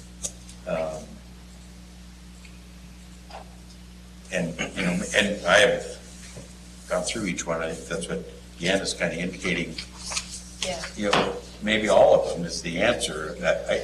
I'm still caught up with it. Sure feels like urban renewal. Right, and we've had them be separate, since urban renewal started. So I think that more and more nowadays, cities are looking at urban renewal as an economic development tool, as a subset of a larger economic development plan that would include, like business retention, expansion, and those sorts of kind of, Mr. Chandler calls them classic or traditional urban renewal activities.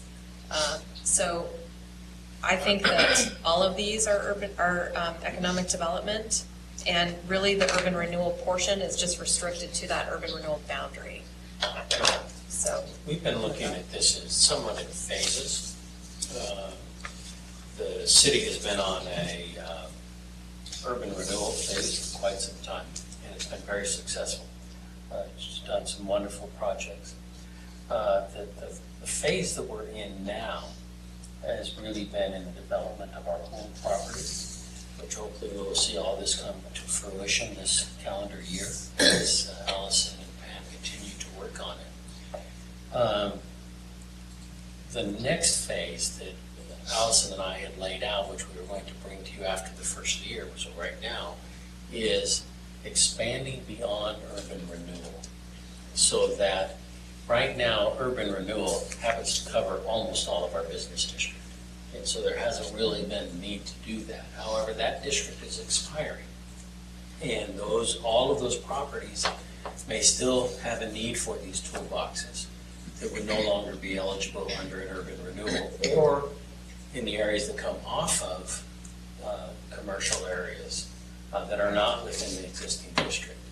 And so, and then the other phase that we're working on simultaneous with all this is another one of the policy discussions that this is more just reaffirming we're going forward with, and that is the creation of new districts, one or more new districts, which is being pursued at this point. So, this is just so I'm clear on what's happening. So, when we're saying the urban renewal district is expiring, it means there was a bond, 43 million or so, that's just about exhausted and spent out. Okay. Taxes were levied to pay off that bond. That's right. So in order to expand that program or to create a new program, would that mean a new bond? Maybe, but not necessarily. Like I said, there's two questions that come. So assume we don't have any urban renewal districts, so the funding only comes from the city, not an urban renewal district. The first question is, do you want to do it? The second question is, at what level do you want to do it, or can you afford to do that? That becomes the budget question. Sorry. Set your timer, That becomes the question of.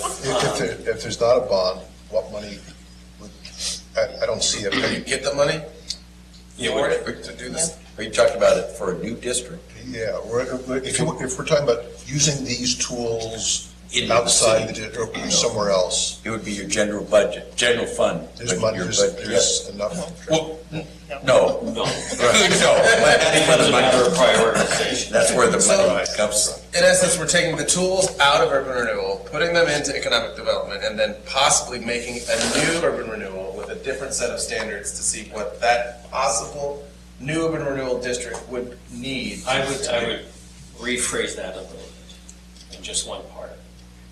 We're not taking them out of urban renewal. They will continue to exist as long as they're a district. We're adding the rest of the city into it. And then the last part that you were right is exactly right. An urban renewal district will be created, and that will determine what goes into it. Okay. so Simple enough, right? So for example, there's a facade improvement loan. So you might have a business in the urban renewal district that takes advantage of that.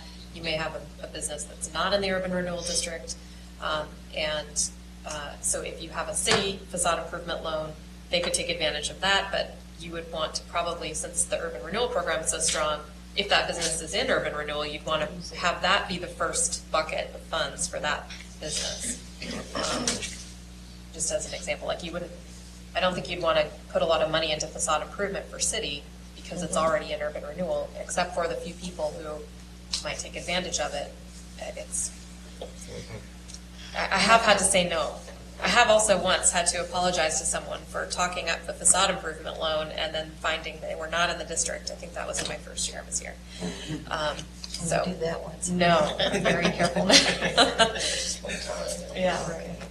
Any other questions? We've got 25 minutes, and we want to make sure we give planning plenty of time so they don't feel shortchanged. Any questions? Nice wearing two hats at one time.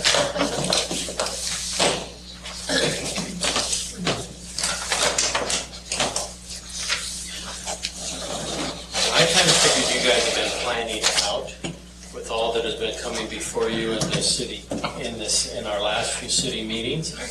So what I really wanted to do was just in 5 minutes go through what they do, but spend the rest of the time in what's next.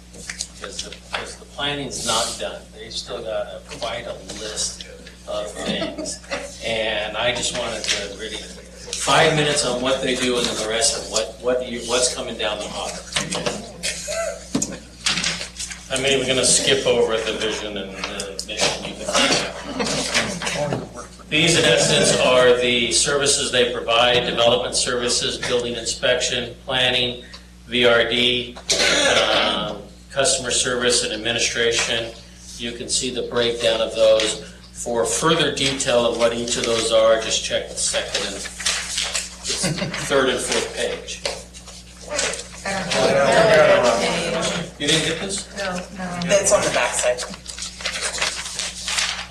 Just one page. It's still only It is, second page, Oh, page 2. Not 3 or 4. Not 3 and 4. Page 4 is what I deleted from what Lindsay gave me.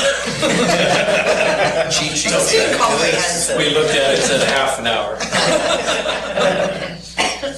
So page 2. So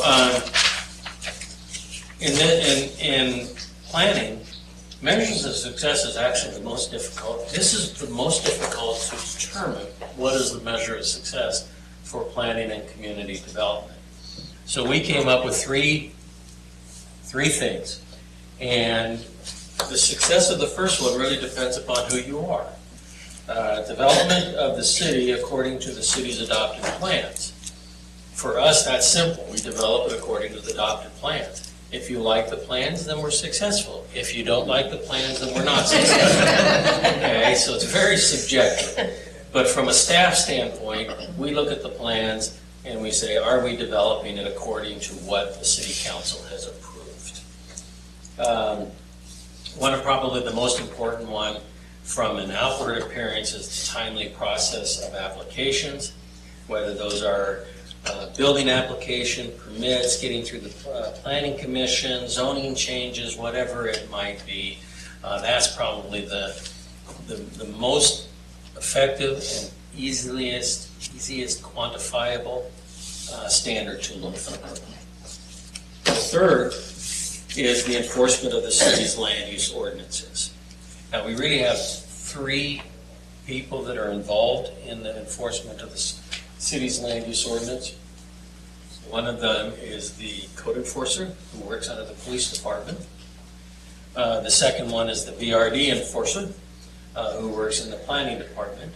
And the third is your building inspector who is a contracted services and is supervised by the planning department.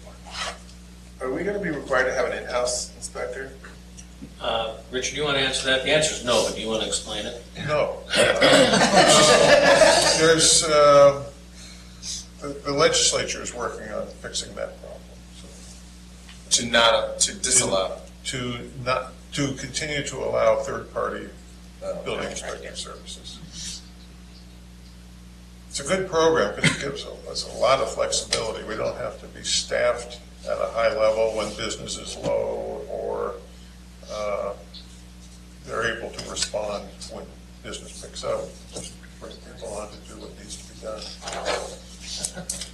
Stick-built homes are up though, right?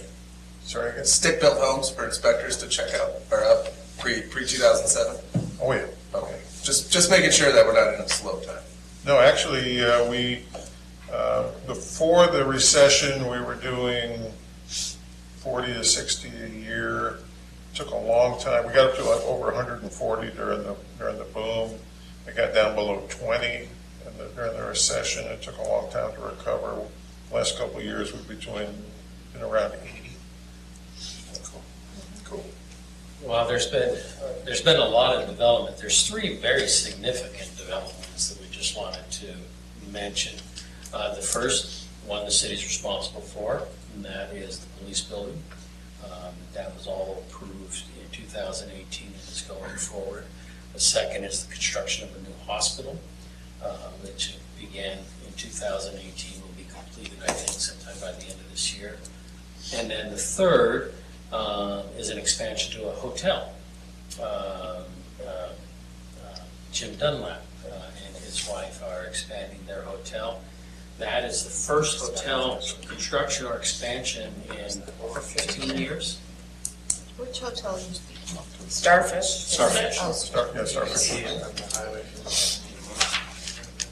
Yeah, and so those are three really significant developments that all started within the last year. So we just briefly wanted to mention those. One of the reasons why it's difficult to measure the success is that the planning department puts everything in place for the orderly development, but they don't make development happen. And so they are responding as the market changes. Market's up, market's down, they're responding as it changes. And it just really becomes the orderly development. So we wanted to jump in now. Any questions on that before we jump in, what you got coming down the hopper? Okay, and I'm going to just briefly mention those and then turn it over to Richard and Lindsay to tell you where we are and when we are. The first is the comprehensive plan revision. Tied with this, and I can tell you this is after the comprehensive plan, is the zoning ordinance revision. The reason you do that is to make sure that now that you've changed your zoning ordinance or your comprehensive plan, you want to make sure that your zoning ordinance will give you what you've now said that you want. Does that make sense? The comprehensive plan is the document that guides the decision. The zoning ordinance is the one that actually makes it happen. The next is the village's master plan, design standards, accessory uses for places of worship, code amendments from the Nels Scott Gap plan, and the tsunami evacuation overlay zone and facility improvement plan. So Richard and Lindsay, why don't you guys jump in and tell them a little bit about each of these and when and what? You want me to take the lead on that one and you correct me if I'm incorrect? Sure. You're counting days here. Right? Well, that was a very short list of 7. So the comprehensive plan revision, we're going to work off of the vision statement that you guys adopted in December of last year and work towards bringing some public outreach and engagement with the Planning Commission and hopefully have a draft plan for them to consider a public hearing around the middle of the year. What I would like to do with that is when we bring an ordinance for the comprehensive plan to City Council, I have a different section or a separate ordinance that implements the zoning code so that as soon as we get this comp plan updated after 30 or 28 years or something like that, we have the zoning in place to start implementing that right away so that we can see those incentives or those additional fees, whatever direction the council chooses to go, be on the ground sooner than later. I think another big issue with measuring success, as Ron was talking through, was that the code amendments that I idealize or get approved from on City Council, I won't see till probably 20 years after my retirement. You don't really see true, land does not develop quickly. And when you can develop policies and change policies quickly, you don't necessarily get to see the fruitfulness of that code within a year or two or an election term or a frame of time that you can really tell. So that pretty much covers the comp plan and the zoning ordinance revision. We are speaking tomorrow with the Planning Commission about some housekeeping items for a zoning ordinance that would be outside of the comp plan too.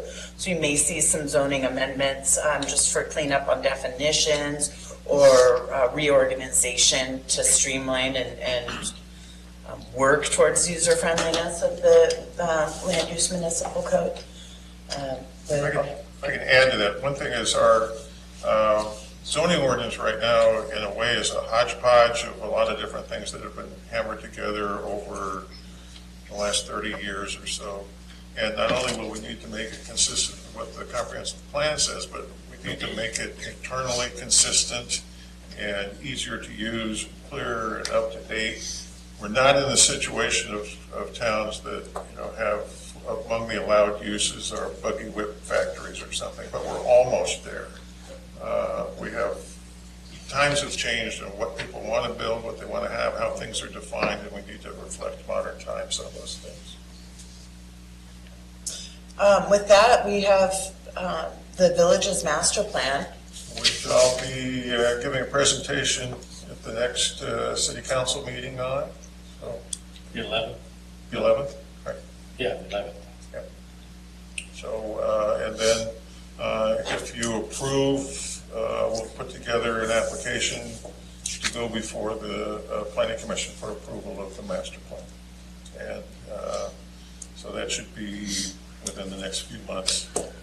How do you do that? How do you come to council and then go back? Oh, because it's a Because planning you own it. commission, it's the, oh, I know, but But then I it was goes to wondering them. why it didn't go to Well, them I'm just first, what but. I'm going for next week is, yes, as property owners, we think this is a good plan, and go forward. And then if the planning commission has to approve it, though.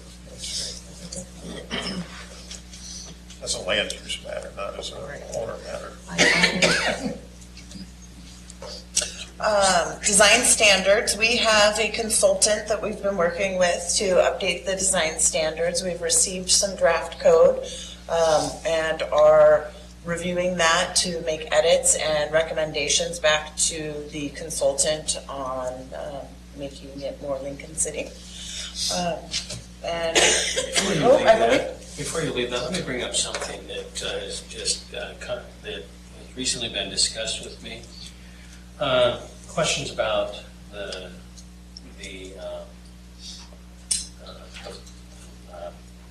sign ordinance. Yes, the sign ordinance. There's been a lot of discussion. That's coming back to you, I think, on the 25th of this month. There's been a lot of discussions on how to go forward with that. A couple of options are to deal with it all at once and finish it. Another option is to deal with the content-only portion of it, and then discuss the rest of it with the design standards. There's merit in both those ideas, I think, but that's just some discussions that have come my way on possible ways of going forward with that.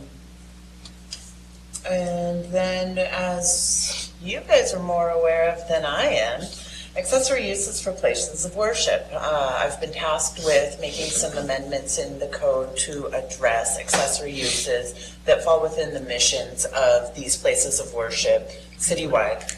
Does that mean letting people sleep there? What does that mean? It could mean food. It could mean food banks. It could mean overnight shelters. It could mean schools and education. We currently, our definition of schools requires the playgrounds be outside, and that is malaligned with the state regulations. Now they allow indoor playgrounds if you can provide it that way. So there's a church that's been asking about establishing a preschool, and they don't have their outdoor play area available to do that. Let me give a little bit of update to put a little more of this in context of how this all came about.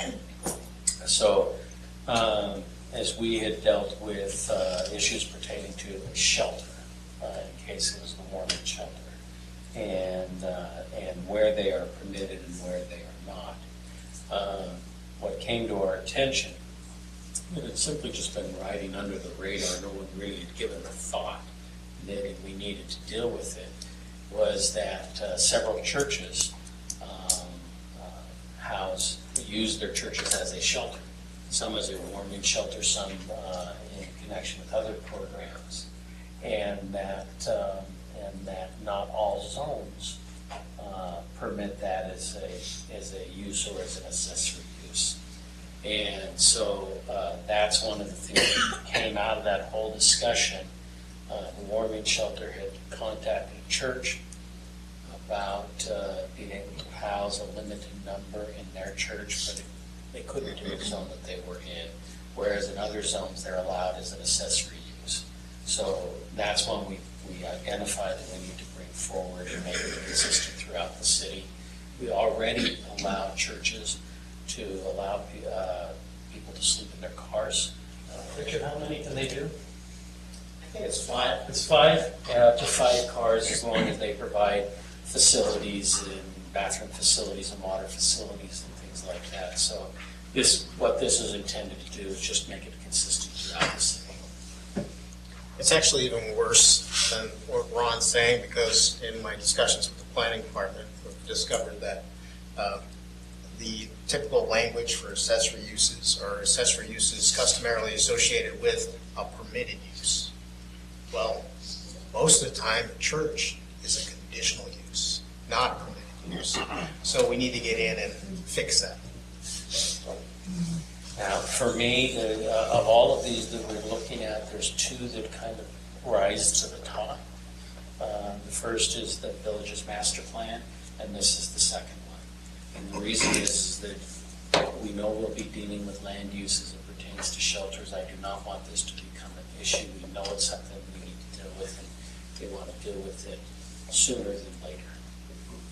Who's the design standards consultant? MIG. And they did what so far in town? Is that right? Yeah. Forums, quite a few forums. Have they provided design standards for other sections of the city? They're the ones that did the No, 23rd Street? they haven't done anything for other sections of our city. They have done for other cities, though. Who's the, if I may, who was the one that did the 23rd Street vision? That was, Yeah. Do you recall? yeah, except they're not. Cohen Owens and Green? Cohen Owens Green, and they're out of business. Oh. One last project with us, and said, that's it. You broke Warm it. out. Darn. Tell me how much you love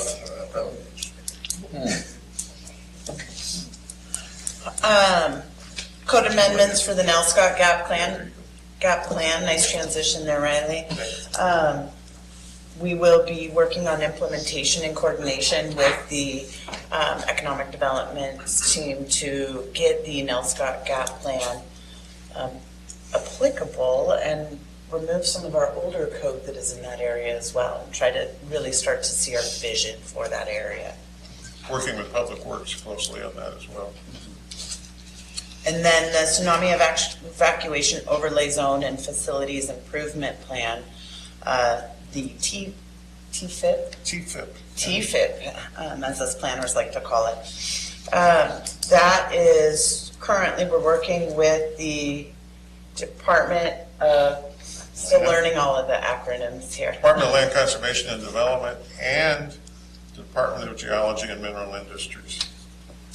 To establish that, we have done the Beat the Wave meetings that were at the end of last year, and have some future meetings coming up with those parties, and hope to present a draft plan probably about, I think summer or fall would be realistic. Probably in the summer, the Beat the Wave work, what we have so far is a draft.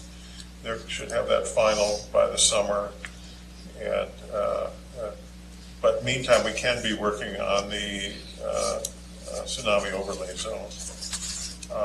Our new emergency planning coordinator, what's Ken's title? Emergency preparedness coordinator. Emergency preparedness coordinator is getting involved with this. So expect to see progress on that. It's a good idea. Yeah. And we're going to meet him officially soon.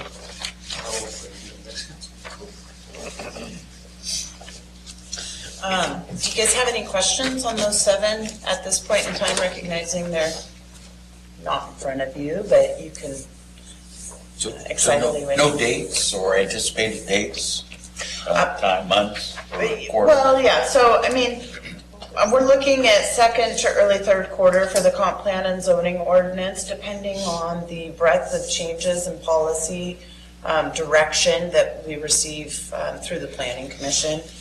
I think, Richard, we're looking at about 3 months on the villages in totality. Probably, yeah. Yeah, assuming you guys like what's drafted next week. The design standards were probably, we're looking at second quarter, early third on that one. Accessory use, I would say early second to late second. And then the Nelscott gap would be probably the third to fourth quarter. And tsunami, we'd be looking at a early third quarter. And that's if I get a senior planner.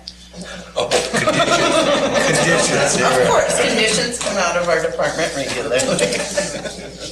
Could you, looking at the measures of success, we joked about, which plan.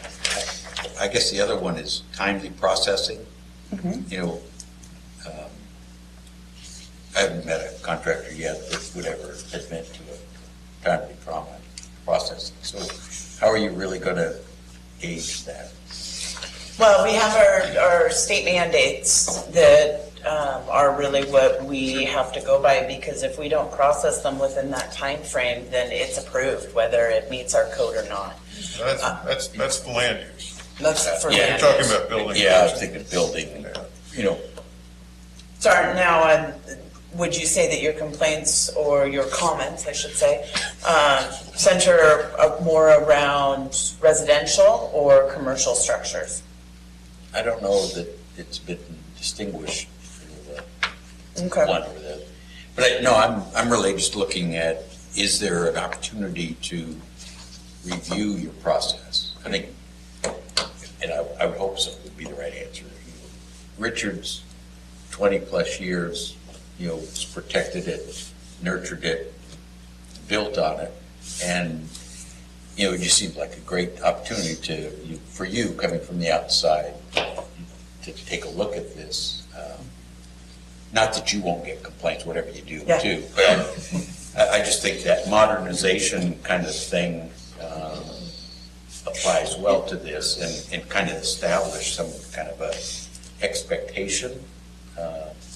Yeah. And I know it starts with a complete package. So That's the biggest thing. I hear you. We have, every week in our staff meeting, we go over a list of all the pending applications. And there's some that have been hanging out there for months. And the reason is the applicant hasn't gotten back with something in most cases. And what I would like to do, and not blow up the building structure that Richard has built over the last 20 years, but take some of those pieces and look at an opportunity to reorganize it. If we have a large project coming in, I'd like the council to consider whether we require pre-application meetings so that they get the information up front, so that they're not on hold having to get corrections later down the road. Just have another idea to throw in there with that list of reviewing things for bigger projects like PUDs to require neighborhood meetings. Mm-hmm. A lot is Yeah. done by that. In getting the information out to the community as early as possible for something that is a building permit would, typically the community engagement's done at the land use visioning side of things. And so when building permits come in, people may be getting upset because dirt's actually moving, but they didn't realize that a commercial site was planned there for 25 years. So trying to figure out good ways to create electronic communication between the applications that come in to the department, sending weekly notices out, allowing some kind of electronic application submittals so that the applicants and the builders know what we expect and that they can't hit submit until it's all attached and in there. I've got some ideas that are throwing around that don't change the process or the legality of the process, but just the opportunity for some incentives.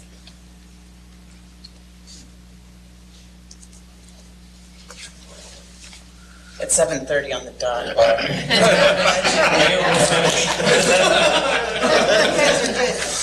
Well, Ron? Yes, Ron. Okay, go ahead.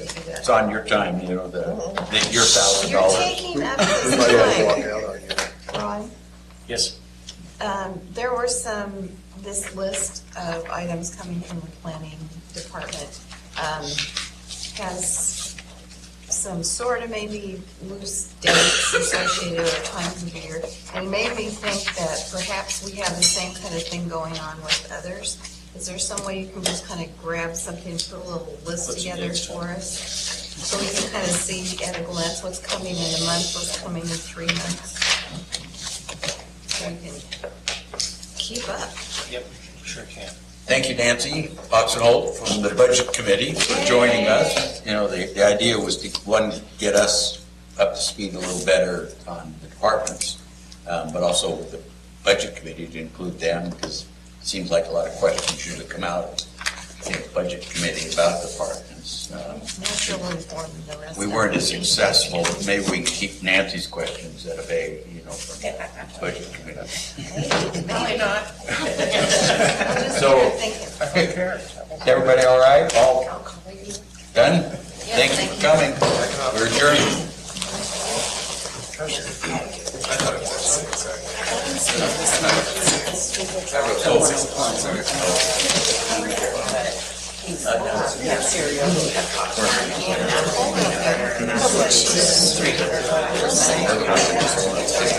Yeah, those guys, I just wasn't. Yeah. I just Yeah, and then, so now I'm like, okay, I don't need to, you know, now I want to go get it. Whatever, listen to the part, the stethoscope, yeah. But, I wasn't in his ears when I was at home for lunch, and I think it might be a bad ear infection, just one side was pretty clogged up. So, of course, he doesn't like it. Oh, I know. I didn't either. I'm like, see, we try to push it out.